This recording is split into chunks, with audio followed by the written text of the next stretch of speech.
بسم اللہ الرحمن الرحیم ربی اشرح لی صدری ویسر لی امری واحلل عقدۃ من لسانی یفقہوا قولی ربی زدنی علما اللہم فقہنی فی الدین۔ چلیں جی، آج ہم سورہ زمر سٹارٹ کرتے ہیں اور اس کی پہلی آیت سے تنزیل الکتاب من اللہ العزیز الحکیم، یعنی کہ اللہ تعالیٰ نے تنزیل کا جب لفظ آتا ہے تو اس کا مطلب ہوتا ہے گریجولی نازل کی، یعنی قرآن ایک ایسی کتاب ہے جو ایک دم نازل نہیں، جیسے باقی کتابیں تورات اور انجیل اکٹھی نازل ہوئی، قرآن جو ہے وہ ایک دم نازل ہوئی، گریجولی تھوڑا تھوڑا کر کے نازل ہوئی۔ تو جیسے تھوڑی تھوڑی کر کے اللہ تعالیٰ نے اس لیے اتاری ہے کتاب، آپ اس کو اس طرح بھی لے سکتے ہیں کہ جیسے آپ اس کو سمجھنے کے لیے بھی جب کرتے ہیں نا کوشش، تو تھوڑا تھوڑا کر کے ہی سمجھتے ہیں، ایک دم سارا پڑھ لیں گے تو آپ کو وہ نالج گریسپ نہیں کر پائیں گے جو اوریجنل ہے۔ اس لیے اس کی ایک ایک آیت کو تدبر کر کے اور اس ایک ایک آیت پہ فوکس کر کے تھوڑا تھوڑا کر کے سمجھیں گے نا تو بہت اچھے سے سمجھ آئے گا۔ اس لیے جب صحابی بھی تھے تو وہ ایک ہی آیت کو جب اترتی تھی تو اسی کو اچھی طرح اس پہ عمل بھی کرتے تھے، سمجھتے بھی تھے، پھر دوسری جا کے سمجھ جاتے تھے۔ تو یہ کتاب اللہ کی طرف سے آئی ہے، یہ اللہ تعالیٰ نے کہا ہے اللہ کی طرف سے نازل ہوئی ہے گریجولی، یعنی تھوڑی تھوڑی کر کے۔ اور اللہ کون ہے؟ جو عزیز ہے اور حکیم ہے، یعنی اللہ وہ ہے جو غالب آنے والا ہے اور حکیم ہے، یعنی ساری اتھارٹی جو ہے وہ اللہ ہی کے پاس ہے۔ تو ہر فیصلے اللہ نے کیے ہیں اور وہ سارے جو فیصلے اس کے اندر ہیں وہ حکمت پہ مبنی ہیں، اور وزڈم اللہ کا ہے، تو اس سے ساری اتھارٹی بھی اللہ کی ہی ہے۔ تو ہر چیز جو قرآن میں ہے وہ وزڈم کے ساتھ ہی ہے۔ نمبر 2 پہ چلیں، اِنَّا أَنزَلْنَا إِلَيْكَ الْكِتَابَ بِالْحَقِّ فَاعْبُدِ اللَّهَ مُخْلِصًا لَهُ الدِّينَ، یعنی حضور صلی اللہ علیہ وسلم سے کہا جا رہا ہے کہ ہم نے یہ کتاب آپ کی طرف سچائی کے ساتھ نازل کی، یعنی کتاب حق کے ساتھ، بالحق کی ہے نا، تو حق کے ساتھ سچائی پہ نازل کی۔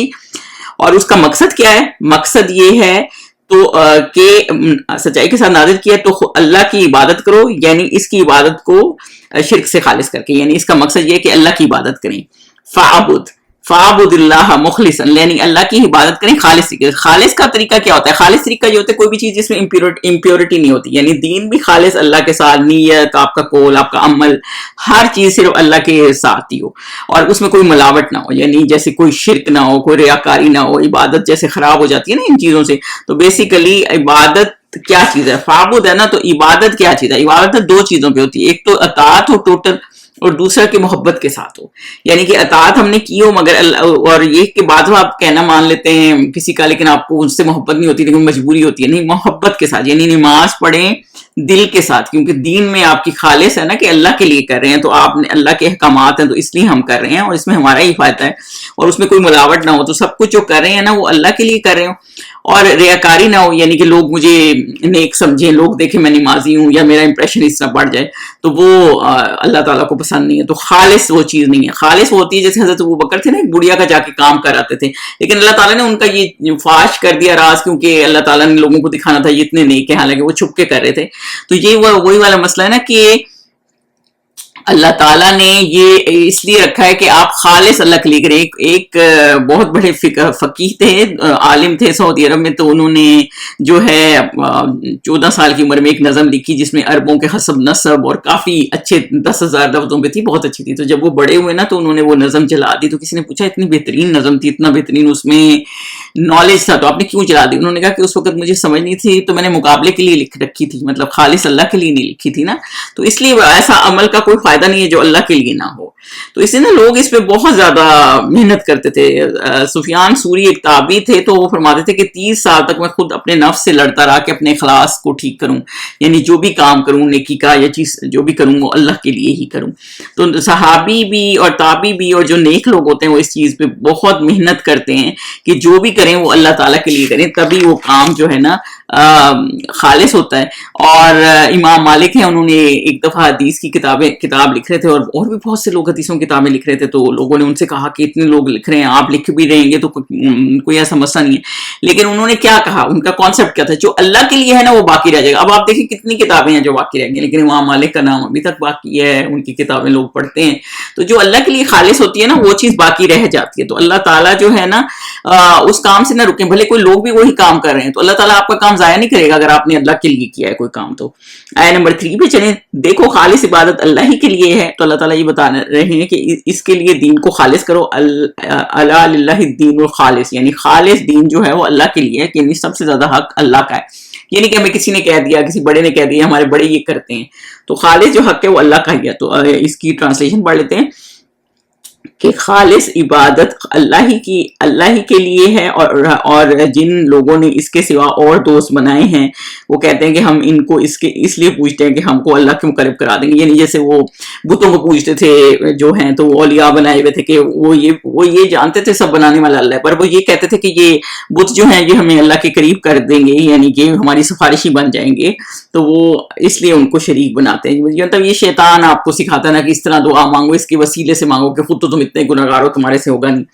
تو جو لوگوں کو پوچھتے ہیں اس لیے پوچھتے ہیں کہ ہم ہم کو اللہ کا مقرب بنا دیں گے. تو جن باتوں میں سے یہ اختلاف کرتے ہیں اللہ ان کا فیصلہ کر دیں گے. یعنی ڈے آف ججمنٹ میں اللہ تعالیٰ قیامت کے دن اس چیز کا فیصلہ کر دے گا. بے شک اللہ اس شخص کو جو جھوٹا نہ شکرا ہے ہدایت نہیں دیتا. یعنی اللہ اس کو ہدایت نہیں دیتا جو جھوٹا ہے نہ شکرا ہے. یعنی ہدایت دینے کے لیے آپ کو نعمتوں کا شکر ادا کرنا بہت ضروری ہے. تو جو بتوں کو پوچھتے ہیں وہ جھوٹے ہی ہوتے ہیں نا، مطلب وہ اور نہ شکر ہی ہوتے ہیں. یعنی اللہ تعالیٰ نے آپ کو اتنا دیا ہے اور سب اللہ نے کیا، اور آپ اللہ کی عبادت چھوڑ کے دوسروں کا کر رہے ہیں، تو وہ جھوٹے ہیں اور نہ شکرے ہیں. تو یہ اللہ تعالیٰ نے اس میں فرمایا. تو آگے چلتے ہیں جی آیا نمبر 4 میں. اگر اللہ کسی کو اپنا بیٹا بنانا چاہتا تو اپنی مخلوق میں سے جس کو چاہتا انتخاب کر لیتا. یعنی اس پہ اللہ تعالیٰ یہ کہہ رہے ہیں اگر اللہ ارادہ کرتا کہ اولاد ہو اللہ کی، جیسے یہ اللہ کے ساتھ منسوخ کرتے تھے، تو انہوں نے کیا انسان کو ہی اللہ نے بنانا تھا، کسی کو بھی بنا دیتا جو اللہ تعالیٰ جس کو چاہتا. مطلب یہ کہتے ہیں کہ اس کو یہ خود ہی چن لیا کہ یہ اللہ کے نعوذ باللہ بیٹے ہیں. تو مطلب اللہ نے ان سے پوچھنا تھا کہ کس کو بنانا ہے. اگر اللہ اپنا بیٹا ہوتا اللہ کا تو اپنی مخلوق میں سے کسی جسے کو چاہتا انتخاب کرے تھا. وہ پاک ہے، آگے ہے سبحانہ، اس کے بعد آگے کیا ہے سبحانہ. یعنی اللہ تعالیٰ ان چیزوں سے پاک ہے، ان کمزوریوں سے پاک ہے. کیونکہ دیکھیں یہ اولاد تو انسان کی کمزوری ہوتی ہے نا، کہ اس کو اپنے بڑھاپے کا سہارا چاہیے ہوتا ہے. اس کو ہوتا ہے کہ میں جب بیمار ہوں گا، کوئی مسئلہ ہوگا تو میری ہیلپ کرے گا، یا اس کو یہ ہوتا ہے کہ ہمارا حسب نسب آگے لے جائے گا. تو یہ اس کے کچھ موٹیوز بھی ہوتے ہیں. لیکن جن کی اولاد نہیں ہوتی وہ کہتے ہیں اتنا آپ کا مال پڑا ہے، کون بیچارے اکیلے ہیں، کون لے جائے گا. تو لیکن اللہ تعالیٰ کے لیے یہ معاملہ نہیں ہے. تو اللہ تعالیٰ ان کمزوریوں سے ہر چیز سے پاک ہے. اور اللہ الواحد القہار، اور اللہ ایک ہے اور قہار ہے، یعنی غالب آنے والا. یعنی وہ واحد ہے اور اس کا قہار ہے، یعنی ہر چیز پہ اس کا کنٹرول ہے. تو اللہ تعالیٰ جو ہے وہ ہر چیز پہ غالب آنے والا ہے، ہر چیز کا کنٹرول ہے اس پہ، اور وہ ان کمزوریوں سے پاک ہے. آیت نمبر 5 پہ چلیں. اس نے آسمانوں اور زمین کو تدبیر کے ساتھ پیدا کیا. یعنی اللہ تعالیٰ نے ہر چیز یعنی کنٹرول کے ہے آسمانوں اور زمین پر، اور ان کو اللہ تعالیٰ نے ایک تدبیر کے ساتھ، ایک پلاننگ کے ساتھ پیدا کیا. یعنی دن آتا ہے رات آتا ہے، یہ نہیں ہوتا کہ دن ہی دن رہے اور رات آئی نہ. ایک پلاننگ کے ساتھ اللہ تعالیٰ نے پیدا کیا ہے، اور وہی رات کو دن پر لپیٹتا ہے اور دن کو رات پر لپیٹتا ہے، اور اسی نے سورج اور چاند کو بس میں کر رکھا ہے. یعنی اللہ تعالیٰ ہی ہے جو مطلب رات کا اندھیرا ختم کرتا ہے اور پھر لائٹ آ جاتی ہے، اور لائٹ کا اندھیرا لائٹ ختم ہوتی ہے تو پھر رات آ جاتی ہے. یعنی یہ ایوری ڈے آپ کی زندگی کو بھی ریمائنڈ کراتا ہے. جیسے انسان کی زندگی ہے ہمیشہ صبح نہیں رہتی، جیسے تھوڑی تھوڑی کر کے صبح نکلتی ہے، پھر صبح پوری ہو جاتی ہے، پھر ختم ہوتی، تھوڑی تھوڑی کر کے ختم ہوتی ہے اور بالکل ختم ہو جاتی ہے اور رات ہو جاتی ہے. اسی طرح انسان کی زندگی بھی بچے سے تھوڑی تھوڑی کر کے وہ جوانی میں آتا ہے، پھر جوانی پوری ہو جاتی ہے، پھر اس کے بعد تھوڑی تھوڑی کر کے وہ ڈاؤن ہوتا چلا جاتا ہے، اور پھر بوڑھا ہو جاتا ہے اور پھر ختم ہو جاتا ہے. تو یہ اللہ تعالیٰ نے ایک مقصد کے لیے بتایا تاکہ آپ کو یہ بھی ایک چیز اس کا آن اے سائڈ نوٹ یہ بھی ریمائنڈر ہے کہ انسان کی زندگی بھی ایسے ہی ہے. جیسے دن رات بدلتے ہیں ایسے آپ کی زندگی بھی کہ چیزیں بھی بدل رہتی ہیں، اور کبھی غم بھی نہیں رہتا، ہر چیز بدل جاتی ہے. اور چاند سورج بھی اللہ نے تمہاری خدمت کے لیے، یعنی سورج نہ ہوتا تو پھر لائف ہی نہ ہوتی، اور چاند بھی ان کا ایک مقصد ہے. تو سب چل رہے ہیں، کام کر رہے ہیں تاکہ انسان کے لیے زندگی آسان بنائی جائے. تو اللہ تعالیٰ نے سورج چاند بھی بس میں کر رکھے ہیں. سب ایک مقرر وقت تک چلتے رہیں گے، یعنی سب ہمیشہ نہیں چلتے رہیں گے، مقرر وقت تک چلتے رہیں گے، جب تک قیامت نہیں آئے گی سب چلتے رہیں گے. دیکھو وہی غالب اور بخشنے والا ہے، یعنی اللہ هو العزیز الغفار، یعنی وہی غالب آنے والا ہے اور وہی قادر ہے. یعنی کہ ہر چیز نے ختم ہو جانا ہے، اور اللہ تعالیٰ ہی ہے جو تمہارے گناہوں کو بھی ڈھانپ سکتا ہے. غفار ہوتا ہے نا، چیزوں کو ڈھانپ لیتا ہے، جو گناہوں کو بھی ڈھانپ لیتا ہے اور معاف بھی کر دیتا ہے. اور وہ جو ہے کیا کہتے ہیں اللہ تعالیٰ ہی ہے جو معاف کرنے والے، اور اللہ تعالیٰ ہی غالب آنے والے. یعنی ہر کسی نے اللہ کے پاس ہی جانا ہے، اور اگر زندگی میں یہ سدھر جائیں گے تو اللہ تعالیٰ ہی ہے کہ آپ کے گناہوں کو بھی معاف کر دے گا اور چھوڑ دے گا. اور اللہ تعالیٰ ہی ہے جو بہت گناہگار بھی ہوں گے، اور اللہ تعالیٰ اگلے جہان قیامت کے دن ان کی کئیوں کی نیکیاں گناہ اس طرح ڈھانپ دے گا کہ ان کو ہر گناہ کے بدلے نیکی دے دے گا ہر انسان کو. تو یہ اللہ تعالیٰ کی ہی بس میں ہے. تو ہر کسی نے اللہ کے پاس ہی لوٹ کے آنا ہے، اور ہر چیز کی ایک مدت ہے. آیت نمبر 6 پہ چلیں. اسی نے تم کو ایک شخص سے پیدا کیا. اب اللہ تعالیٰ یہ انسان کی تخلیق کہہ رہے ہیں, اور ایک شخص سے پیدا کیا, اور وہ ایک شخص کون ہے؟ وہ ایک شخص آدم علیہ السلام ہے. پھر اس سے اس کا جوڑا بنایا, اور پھر اللہ تعالیٰ نے ہوا کو پیدا کیا جو حضرت آدم کی پسلی سے, حدیث سے ہمیں پتہ چلتا ہے کہ ان کی پسلی سے پیدا ہوئی ہیں, اور پھر آگے سب انہی کی اولاد میں سے. اور اسی نے تمہارے لیے 4 پایوں میں سے 8 جوڑے بنائے, یعنی 4 پایوں میں سے 8 جوڑے بنائے, یعنی مویشیوں میں سے. یہ انزلہ ہے نا تخلیق کی, یعنی وہ بھی جیسے اوپر سے, کئی تفسیر میں آتا ہے جیسے وہ بھی مویشی جو انسان کے فائدے کے لیے وہ اوپر سے اللہ تعالیٰ نے نازل کی. ان میں سے انعام, سورہ انعام میں بھی جیسے ہم نے پڑھا ہے وہ 4, جیسے بھیڑ, بکری, گائے, اونٹ, اور پھر ان کے میل فیمیل, تو 8 ہو گئے. تو اس طرح اللہ تعالیٰ نے بنائے تاکہ انسان کی آزادی کے لیے. جیسے شیر چیتے ہوتے تو وہ پھر آپ کو اگر اللہ تعالیٰ نے وہ کھانے کے لیے بنایا تو سوچیں وہ پہلے تو انسان کو پکڑتے ہی ان کو ڈرتا کہ کھا ہی نہ جائیں, اس کو نقصان نہ پہنچا دے. لیکن یہ جانور ایسے ہیں جو سدھائے بھی جاتے ہیں, اتنے بڑے اونٹ ہوتے ہیں, اور کوئی بچے بھی لے کے ان کو پھر رہے ہوتے ہیں, اتنے ریوڑ ہوتے ہیں, اور ایک بندہ ان کو لے کے پھر رہا ہوتا ہے بکریوں کے, تو وہ کہنا مانتے ہیں اور سافٹ ہیں کہ آپ کو خطرہ نہیں ہے ان سے. تو وہ اللہ تعالیٰ نے ان کی آسانی کے لیے بنائے. پہلے اللہ تعالیٰ نے انسان کی تخلیق کا بتایا ہے کہ حضرت آدم کو بنایا, پھر وہ بی بی حوا تھی, پھر آگے جنریشن بنائی پوری, اور پھر اللہ تعالیٰ نے ان کی آسانی کے لیے جانور بھی بھیجے. وہی تم کو تمہاری ماؤں کے پیٹ سے پہلے ایک طرح پھر دوسری طرح 3 اندھیروں میں بناتا ہے. یعنی اب اس میں 3 اندھیروں کا ہے کہ 3 سے اندھیرے ہیں. یا تو پھر ایک تو اندھیرا ایسا ہے جب آپ سب سے پہلے جب انسان ماں کے پیٹ میں ہوتا ہے تو ابھی ایک اندھیرا ہوتا ہے, ایک یوٹرس کا اندھیرا ہے, ایک وہ جھلی جس میں بچہ ہوتا ہے اس کا اندھیرا ہوتا ہے. تو اس طرح اللہ تعالیٰ نے انسان کو 3 اندھیروں میں بنایا. یعنی سب سے پہلے تو اندھیروں میں انسان بنتا ہے نا, بالکل اندھیرا ہوتا ہے, اور پھر شروع سے انسان بنتا ہے, پھر یوٹرس میں جاتا ہے, پھر اس میں جھلی میں بچہ پیدا ہوتا ہے, پھر اللہ تعالیٰ اس کو وہاں بڑا کرتا ہے. اسی اندھیرے میں دل پھیپڑے بن رہے ہوتے ہیں, اندر ہی اندر اندھیروں میں دل پھیپڑے بن رہے ہوتے ہیں, اللہ تعالیٰ بناتا ہے. تو یہ 3 سٹیجز, ڈفرنٹ سٹیجز ہوتی ہیں جس میں انسان بن رہا ہوتا ہے. اس وقت کون ہوتا ہے؟ کوئی بھی نہیں ہوتا. اندھیرے میں بھی اللہ تعالیٰ نے تخلیق کی, لیکن ایسا نہیں کسی کا کان ناک کی جگہ ہو, کسی کا اس طرح, ہر چیز کو اس کی جگہ پہ ہی اللہ تعالیٰ نے رکھا, اور کتنے خوبصورت طریقے سے بنایا. یعنی اللہ تعالیٰ اندھیروں میں بنایا ہے, میں بناتا ہے. یہی اللہ تمہارا پروردگار ہے, اور اسی کی بات چاہیے. یعنی یہی تمہارا رب ہے, ہر چیز اپنی جگہ پر ہے. یہی اللہ تعالیٰ ہے جس کی ہر جگہ اسی کی ملکیت ہے. سو اس کے سوا کوئی معبود نہیں. پھر تم کہاں پھرے جا رہے ہو؟ یعنی اس کے سوا کوئی بھی الہ نہیں, اور تم کہاں, مطلب کہاں جا رہے ہو, مطلب کس طرف اللہ کو چھوڑ کے جا رہے ہو, مطلب غلط چیزوں کی طرف جا رہے ہو اللہ تعالیٰ کو چھوڑ کے. یہی اللہ ہے جس نے تمہاری اس طرح تخلیق کی, ماں کے پیٹ میں. بتائیں کون تخلیق کر سکتا ہے اس طرح, اور کس طرح بچہ اللہ تعالیٰ نے پیدا کر دیا, اور کس طرح پھر وہ بچہ بڑا ہوتا ہے, بعد میں باہر بھی جب آ جاتا ہے تو بڑا ہوتا ہے, پھر بوڑھا ہوتا ہے, پھر ہر چیز کا ایک پروسیس ہے, اور اللہ تعالیٰ نے کتنا خوبصورت یہ پروسیس بنایا ہے. آیت نمبر 7 پہ چلیں. اگر ناشکری کرو تو اللہ تم سے بے پرواہ ہے. یعنی اگر تم ناشکری کرو گے تو یہ نہ سمجھو کہ اللہ کو تمہاری کوئی ضرورت ہے کہ تم شکر گزار ہو اللہ کہ اللہ نے تمہارے لیے یہ کیا ہے. تو اگر تم ناشکری کرو گے تو اللہ تعالیٰ کو اس سے کوئی فرق نہیں پڑتا کہ تم کیا کرتے ہو اور کیا نہیں.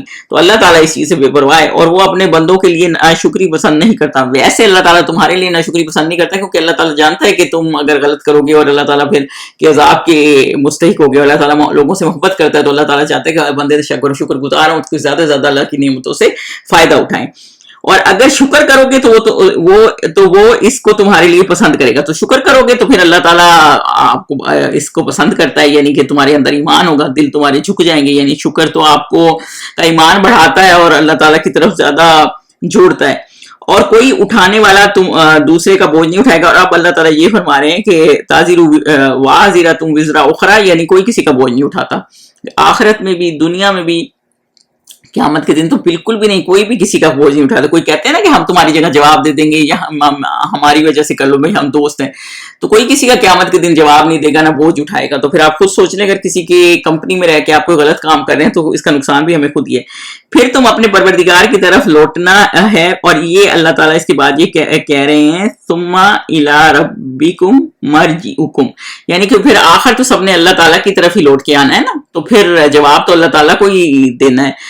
پھر جو کچھ تم کرتے رہے وہ تم کو بتائے گا, جو بھی تمہارے اعمال ہوں گے وہ سب اللہ تعالیٰ تم کو بتائے گا. وہ تو دلوں کے پوشیدہ باتوں سے آگاہ ہے, بذات الصدور, یعنی وہ بھی جانتا ہے جو سینے کے اندر, یعنی جو چھپ کے کیے ہیں, اکیلے میں کیے ہیں, ہر چیز جانتا ہے. اور جو تمہارا دل کر رہا تھا کرنے کو, ہر چیز سے اللہ تعالیٰ واقف ہے. آئے نمبر 8 پہ چلیں. اور جب انسان کو تکلیف پہنچتی ہے تو اپنے پروردگار کو پکارتا ہے اور اس کی طرف دل سے رجوع کرتا ہے. یعنی کہ جب کوئی تکلیف ہوتی ہے تو دعائیں تہجدیں پڑھ رہے ہوتے ہیں لوگ مصیبت دور کرنے کے لیے, دل سے اللہ تعالیٰ کے سے دن رات دعائیں کر رہے ہوتے ہیں. اور اکرمہ کی کہانی تو ہمیں پتہ ہی ہے کہ جب وہ کشتی ڈوبنے لگی, کشتی میں سوار تھے تو وہ سارے اپنے بتوں کو چھوڑ کے اللہ سے مانگنے لگے. تو انہوں نے کہا یہ تو حضور صلی اللہ علیہ وسلم کہتے تھے. تو یہی اللہ تعالیٰ کے فرما رہے ہیں کہ جب تکلیف پہنچتی ہے تو پروردگار کو اس کو پکارتا ہے اور اس کی طرف دل سے رجوع کرتا ہے. پھر جب وہ اس کو اپنی طرف سے کوئی نعمت دیتا ہے تو جس کام کے لیے پہلے اس کو پکارتا ہے اسے بھول جاتا ہے, اور جب اللہ تعالیٰ وہ تکلیف دور کر دیتا ہے اور پھر نعمت دے دیتا ہے تو پھر وہ اللہ کو ہی بھول جاتا ہے اور اللہ کا شریک بنانے لگتا ہے تاکہ لوگوں کو اس کے راستے سے گمراہ کر دے. اور پھر شرک کرنے لگتا ہے کہ اس کی وجہ سے میرا یہ فائدہ ہو گیا, اس کی وجہ سے, یعنی ڈاکٹر کی وجہ سے صحت مل گئی, ڈاکٹر بڑا اچھا ہے, وہ یہ نہیں کہ اللہ تعالیٰ کی وجہ سے سارا کچھ ہوا ہے. یا پھر کسی پیر فقیر کے دھاگا باندھے تو آپ کی اولاد ہو جائے گی, یا میں نے دھاگا باندھا تو اولاد ہوگی, یا اس طرح شرک کرنے لگتا ہے. یہ بھی سب شرک ہے نا. تو یا بتوں کو وسیلے یہ کفار مکہ بناتے تھے تو پھر وہ لوگوں کو گمراہ کرنے لگتا ہے, یعنی اللہ کے راستے سے ہٹانے لگتا ہے. کہہ دو کہ اپنی ناشکری سے تھوڑا سا فائدہ اٹھا لے, یعنی یہ جو تماشے کر رہا ہے اس سے کتنا فائدہ اٹھا لے گا. دنیا تو تھوڑی سی یہ ختم ہی ہو جانی ہے, تھوڑا سا ہی فائدہ اٹھا لے. پھر تو اس کی موقع پھر جو ناشکرے لوگ ہیں ان کا ٹھکانہ آگ ہی ہے, جو ناشکرے ہیں اور اللہ کی ناشکرہ پن کرتے ہیں اور اس چیز کو ایمان نہیں لاتے, ایڈمٹ نہیں کرتے, حق کو ایڈمٹ نہیں کرتے. آیت نمبر 9 پہ چلیں.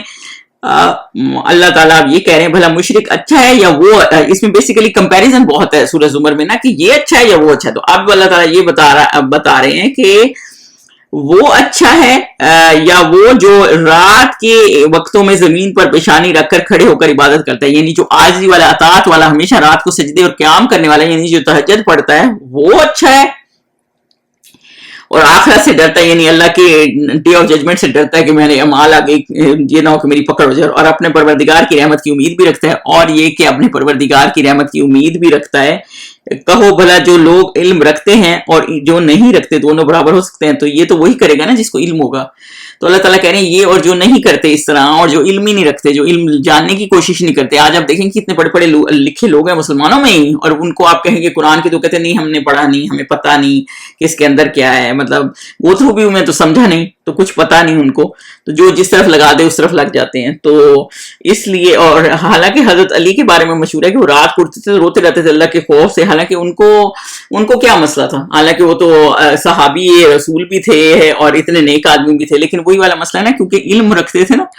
تو اور دوسری بات یہ کہ پرندوں کے 2 پر ہوتے ہیں نا, اور اللہ تعالیٰ یہ پرندے کس طرح اللہ تعالیٰ پہ ٹرسٹ کرتے ہیں کہ رزق اللہ تعالیٰ ہی دے گا. تو وہ پہلی بات ہے کہ ڈر اور امید دونوں ضروری ہیں, یعنی کہ جس طرح ایک سے کام نہیں چل سکتا نا, پرندوں کے 2 پر ہوتے ہیں, ایک سے کام نہیں چل سکتا, تو اسی طرح ڈر بھی ہونا چاہیے اللہ کا کہ کہیں مجھ سے غلطی ہو گئی تو فوراً توبہ استغفار کریں کہ ڈرو. جیسے حضرت یونس علیہ السلام کا ہم نے پڑھا کہ وہ نکل گئے تھے, ان ذرا پہلے وقت سے نکل گئے تھے, تو پھر انہیں سمجھ آ گئی تھی, تو انہوں لا الہ الا انت سبحانک انی کنت من الظالمین, وہ دعا جو ہے ان کی انہوں نے پڑھی کہ میرے سے غلطی ہو گئی.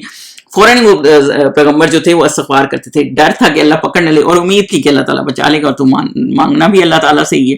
تو یہ جو ایٹیٹیوڈ ہوتا ہے نا وہ علم والے رکھتے ہیں کہ اللہ کی رحمت کی امید بھی ہو اور آخرت کا ڈر بھی ہو, کہ کہیں ایسا نہ ہو کہ خوف سے اللہ تعالیٰ ہمیں جو ہے وہ پکڑ لے. اس چیز کا خوف رکھے گا تو بندہ پھر سیدھے کام کرتا ہے. تو اللہ تعالیٰ یہ کہہ رہے ہیں کہ وہ برابر ہیں جو غافل ہیں. انما یتذکر اولو الالباب, اور نصیحت تو وہی پکڑے گا جو عقل مند ہوگا, یعنی نصیحت تو وہی پکڑتے ہیں نا جو عقل مند ہے. تو علم والے اور نا علم والے برابر ہیں, یعنی کہ جو عقل والے ہوں گے وہ تو یہ بات کو سمجھ لیں گے نا. اور عقل کیسے آتی ہے؟ کتابوں سے, اور پھر آپ اس کو پڑھیں قرآن کو اور اس پہ عمل کریں. آیت نمبر 10 پہ چلیں. کہہ دو کہ اے میرے بندو جو ایمان لائے ہو اپنے پروردگار سے ڈرو. اللہ تعالیٰ کہہ رہے ہیں کہ نبی صلی اللہ علیہ وسلم سے کہہ دے, نبی صلی اللہ علیہ وسلم بندوں سے کہ تقوی اختیار کریں, جو ایمان لائے ہیں وہ اللہ سے ڈریں, جنہوں نے اس دنیا میں نیکی کی ان کے لیے بھلائی ہے اور اللہ کی زمین کشادہ ہے, یعنی جو اس دنیا میں بھلائی کرے گا اس کے لیے بھلائی ہے, دنیا میں بھی اور آخرت میں بھی.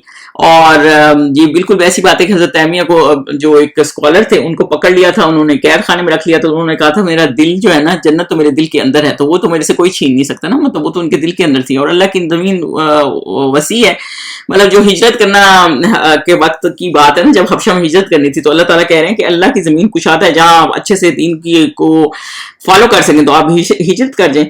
جو صبر کرنے والے ہیں کو بے شمار ثواب ہے، اور جو صبر والے ہیں یعنی اللہ تعالیٰ ان کو بے شمار اجر دے گا جو صبر کریں گے. یعنی دیکھیں ہجرت بھی ایک مشکل کام ہے، پیچھے آئے نا کہ زمین کشادہ ہے، ہجرت بھی مشکل کام ہے. سارے رشتہ دار، دن رات کا مال جو جمع کیا آپ نے اتنے عرصے سے، یا سب کچھ آپ چھوڑ کے وہاں سے نکل جاتے ہیں، تو پھر وہ کتنا ایک مشکل کام ہے.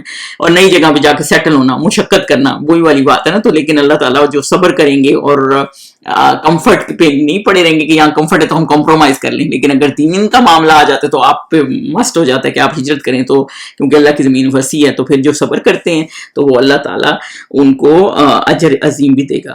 آئے نمبر 11 پہ چلیں. کہہ دو کہ مجھ سے ارشاد ہوا ہے کہ اللہ کی عبادت کو خالص کر کے ان کی بندگی کروں. تو بے شک حضور صلی اللہ علیہ وسلم سے کہا جا رہا ہے کہ کہہ دو مجھے حکم دیا اللہ نے کہ خالص عبادت کروں، کوئی ملاوٹ نہ ہو، صرف اللہ کی عبادت کروں. یعنی کوئی وہ کہتے تھے نا کفار مکہ کے ایک بت اللہ کا کعبہ میں بھی رکھ دو تو ہماروں کو بھی مان لو اور ایک اس کو ہم مان لیتے ہیں.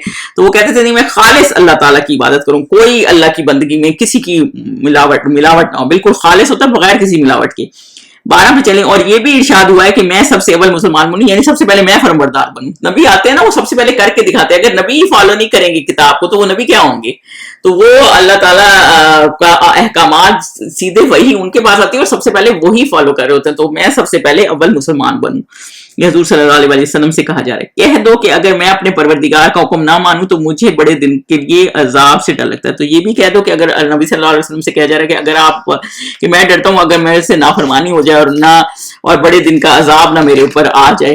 کیونکہ اس سے اللہ تعالیٰ دیکھیں حضور صلی اللہ علیہ وسلم نے تو کوئی نافرمانی کرنی نہیں تھی، لیکن اللہ تعالیٰ اس سے یہ فرما رہے ہیں کہ جیسے آپ کی یہ سوچ ہونی چاہیے کہ ہم اتنے بڑے حسب نسب والے، کئی لوگ کہتے ہیں ہم سید ہیں، ہم یہ ہیں، جہاں سے بھی اگر غلطی کوئی بھی کرے گا تو اللہ کی پکڑ سے بچ نہیں سکے گا. تو بیسیکلی یہ اس لیے ہمیں یہ بتایا جا رہا ہے کہ ہم سمجھیں ہم اتنی نمازیں تہجدیں پڑھتے ہیں اور پھر چاہے جو مرضی کرتے پھریں، نہیں، پھر بھی ہم نے اللہ کے احکامات کے مطابق آج اسی سے زندگی گزارنی، اللہ سے ڈر کے کہ غلطیاں نہ ہم سے ہو جائیں، کیونکہ پکڑ اللہ کسی کی بھی کر سکتا ہے.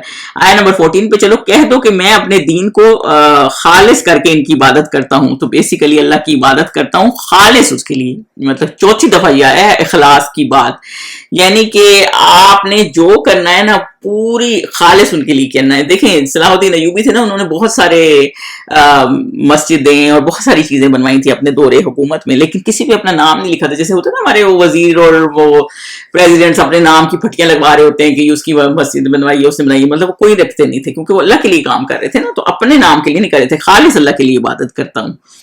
آیت نمبر 15 پہ چلے. تو تم اس کے سوا جس کو چاہو مانو، مطلب جس کی چاہے عبادت کرو، جو چاہو تم کرو، یعنی اللہ کی عبادت نہیں کرنی تم نہ کرو، میرا یہ کانسیپٹ ہے اور میں نے یہ کرنا ہے، تو تم اس کے سوا جو مرضی کرو. حضور صلی اللہ علیہ وسلم کہہ رہے ہیں کہہ دو کہ نقصان اٹھانے والے وہی لوگ ہیں جنہوں نے قیامت کے دن اپنے آپ کو اور اپنے گھر والوں کو نقصان میں ڈالا. تو بیسیکلی دیکھو یہ صحیح نقصان ہے، الخسران المبین، کھلا نقصان ہے. تو بیسیکلی اللہ تعالیٰ نے یہ کہا کہ سب سے زیادہ خسارے والے کون لوگ ہیں؟ وہ جنہوں نے خود کو اور اپنی فیملی کو بھی خسارے میں ڈالا، یعنی نہ خود ہدایت پہ آئے، نہ فیملی آئے، نہ مطلب خود بھی جلیں گے اور ساتھ میں بچے آل اولاد بھی جلے گی، تو کتنا وہ غم کھائیں گے. کیونکہ جنت میں اللہ تعالیٰ نے کہا نا فیملیز کٹھی ہوں گی، لیکن دوزخ میں یہ معاملے نہیں ہے. دوزخ میں مطلب آپ نے نہ اپنے آپ خود دین کو سمجھا، خود بھی گئے غرق ہوئے اور اپنی فیملی کو بھی غرق کر دیا اپنے اس غلط کانسیپٹ کی وجہ سے. تو یہ ٹوٹل نقصان ہے، تو یہ لاس بہت بڑا لاس ہے. تو آپ یہ سوچیں گے اگر آپ دین کے اوپر چلیں گے، اپنے آپ کو بھی بچائیں گے، اپنی فیملی کو بچائیں گے اور جنت میں اکٹھے ہوں گے تو خوشیاں بھی اکٹھی منائیں گے. خوشی میں بھی مزہ تبھی ہوتا ہے نا جب فیملی ساری اکٹھی ہوتی ہے، تو وہ بھی اکٹھی منائیں گے.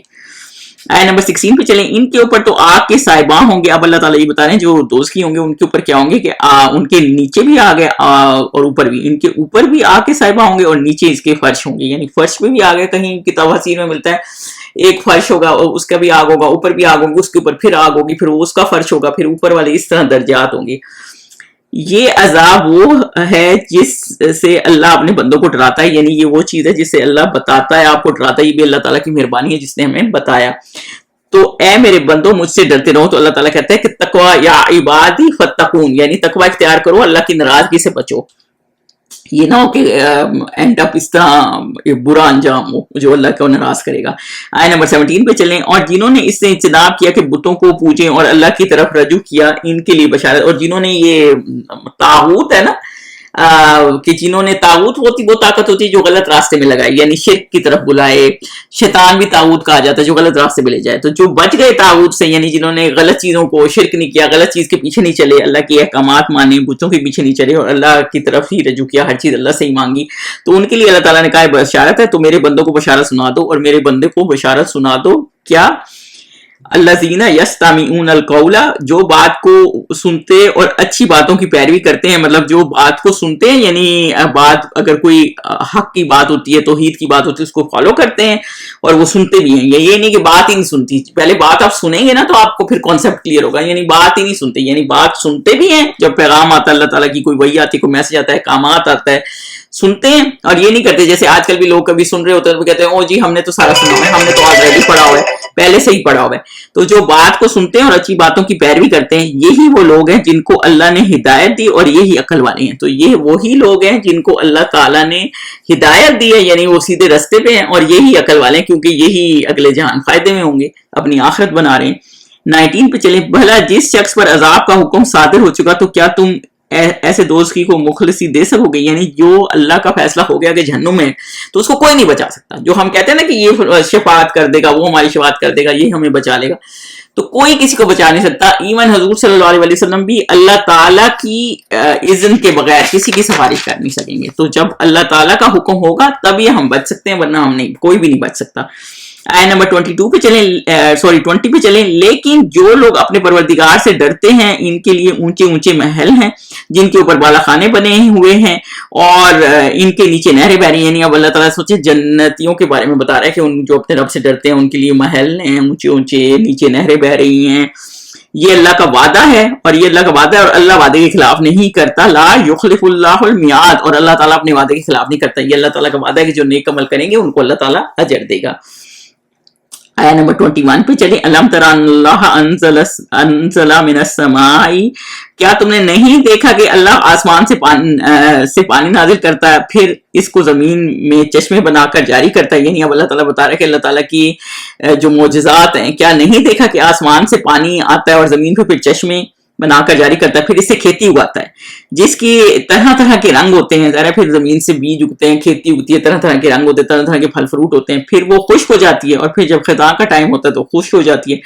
تو تم اس کو دیکھتے ہو کہ زرد ہو گئی ہے، پھر اسے چورا چورا کر دیتا ہے. مطلب جب خشک ہو جاتی ہے، زرد ہو جاتی ہے، پھر چورا چورا ہو جاتی ہے، ختم ہو جاتی ہے. بے شک اس میں عقل والوں کے لیے ذالک لذکریٰ لأولی الالباب، بے شک اس میں عقل والوں کے لیے نصیحت ہے. یعنی کہ اللہ تعالیٰ جو ہے یہ بتا رہے ہیں کہ عقل والوں کے لیے اس میں نصیحت ہے. یعنی پہلے بہار تھی، پھر خزاں آ گئی، اور انسان کا بھی ایسے ایک ٹائم آتا ہے کہ اس کی بہار ہوتی ہے. ان کا آج وہ فرعون، وہ سارے روگ والے کدھر چلے گئے؟